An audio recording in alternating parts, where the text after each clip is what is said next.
গোটাটাই একদম বাইরের লোকজন, এবং জাভেদ খানের কাছে, ওনার ছেলে কাউন্সিলরের কাছে এত এপিক ফর্ম আছে, যাদের নাম মমিনপুর ইকবালপুরেও আছে, বন্দরেও আছে, খিদিরপুরে, যাদের নাম রাজাবাজারেও আছে, তাদের নাম ওখানেও আছে। তারা সকালবেলা রাজাবাজারে ভোট মারে, কেমিক্যাল দিয়ে কালিটা তোলে, বেলার দিকে গিয়ে কসবাতে ভোট মেরে দেয়। একইভাবে ভবানীপুরে ওয়ার্ড নাম্বার 77 চেতলাতেও তাই হয়।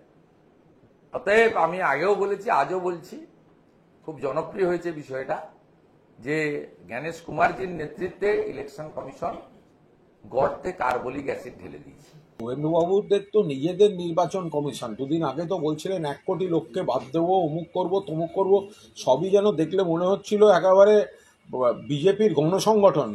তো ওনার কাছে যদি কোনো এলাকা সম্পর্কে কোনো তথ্য প্রমাণ থাকে সেগুলো গিয়ে নির্বাচন কমিশনে দিন না, সংবাদ মাধ্যমের সামনে এইসব করার মানে বলে কি হবে? আপনি যান না, আপনার কাছে যদি তথ্য প্রমাণ, যা তথ্য প্রমাণ আছে, কোনো ভুয়ো ভোটার বা কিছু আছে, আপনি কি নির্বাচন কমিশনকে দিন, বা আপনার বিএলএ 2কে বলুন ওই পার্টে ওই ভোটারের নামে অবজেকশন দিতে, মিটে গেল।